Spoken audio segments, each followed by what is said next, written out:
अस्सलामुअलैकुम स्टूडेंट्स, उम्मीद करती हूँ आप सब खैरियत से होंगे। आज हम कर रहे हैं क्लास 9 का यूनिट नंबर 1 जो कि है उसकी एक्सरसाइज 1.1 है। इसमें आज हम करने वाले हैं 3 क्वेश्चन। इस एक्सरसाइज में हमसे पूछे जा चुके हैं। पहला क्वेश्चन है find the order of the following matrix. ये आपसे MCQs में पूछा जा सकता है, तो इसको आप MCQs के लिए ही रेडी कर लेंगे। तो फर्स्ट में मैं आपको थोड़ा इसके बारे में गाइड कर देती हूँ।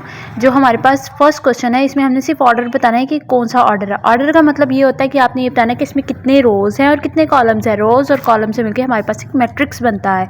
अब कॉलम्स आपको पता है कि कॉलम्स ऐसे वर्टिकली होती है और हॉरिजॉन्टल हमारे पास जो है रोज़ होती हैं, ठीक है। यानी हमारे पास जो उर्दू की लाइंस होती हैं, आप लोग देख सकते हैं कि जैसे ये लिखा हुआ है इंग्लिश की, जो हमारे पास ये लिखे है विच ऑफ द फॉलोइंग, जो हमारे पास स्टेटमेंट लिखी हुई है ये हमारे पास एज अ रो लिखी हुई है और क्वेश्चन जो हमें दिए हुए हैं एज अ कॉलम दिए गए हैं, ठीक है।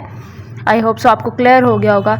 लेकिन जब हम ऑर्डर लिखते हैं तो हम सबसे पहले रोज़ लिखते हैं और फिर कॉलम लिखते हैं। यानी पहले हम रोज़ का बताते हैं कि इसमें इतनी रोज़ हैं, यानी इसमें 2 रोज़ और 2 कॉलम्स है, तो हम 2 क्रॉस 2 लिखेंगे। सेकेंड वन भी सेम एज 1 की तरह है। थर्ड में क्या है, हमारे पास 1 रो है एंड 2 कॉलम्स हैं। फोर्थ में हमारे पास सिर्फ 3 रोज़ हैं एंड ओनली 1 कॉलम है। और हमारे पास जो फिफ्थ पार्ट है इसमें 3 रोज़ हैं और 2 कॉलम्स हैं। एफ में हमारे पास 1 क्रॉस 1 यानी एक ही कॉलम है और एक ही रो है। हमारे पास जो जी ऑप्शन है उसमें हमारे पास 3 रोज़ हैं इस तरह से और 3 कॉलम्स हैं। एच में हमारे पास 2 रोज़ हैं एंड 3 कॉलम्स हैं। आई होप सो आपको क्वेश्चन नंबर 1 अच्छे से क्लियर हो गया होगा। अब हम करते हैं क्वेश्चन नंबर 2। क्वेश्चन नंबर 2 में हमें कहा जा रहा है कि मैट्रिक्स इक्वल्स किस किस के इक्वल है, ठीक है। अगर हम फर्स्ट वाले को देखें 3, तो हमें बाकी सब मैट्रिक्स को देखना पड़ेगा। ये क्वेश्चन मोस्टली नहीं आता, लेकिन आपकी कॉन्सेप्ट जो है आपका क्लियर होना काफ़ी ज़रूरी है। तो जो ए है वो हमारे पास 3 है और यहाँ पे हम चेक करेंगे हमारे पास 2 क्रॉस 2 है, ये हमारे पास 1 क्रॉस 1 बन जाता है क्योंकि 5 - 2 इज इक्वल्स टू 3।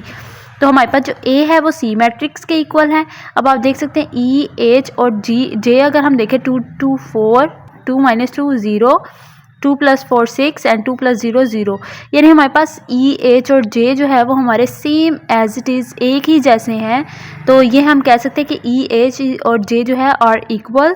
और हमारे पास जो जी है वो 3 - 1 2 और 3 + 3 6, 2 एंड 6 ये आप देख सकते हैं एफ से मैच करता है। जो हमारे जी है वो एफ से हमारा इक्वल है, यानी जी और एफ आपस में इक्वल है। हमारे पास सिर्फ डी मैट्रिक्स बचा है जो किसी भी जो है मैट्रिक्स के इक्वल नहीं है। तो ये हमारा क्वेश्चन नंबर 2 भी क्लियर हो गया। अब जो थर्ड है उसको हम सॉल्व करेंगे क्योंकि इसमें हमें कहा गया है कि हमने ए, बी, सी और डी की वैल्यू फाइंड करनी है।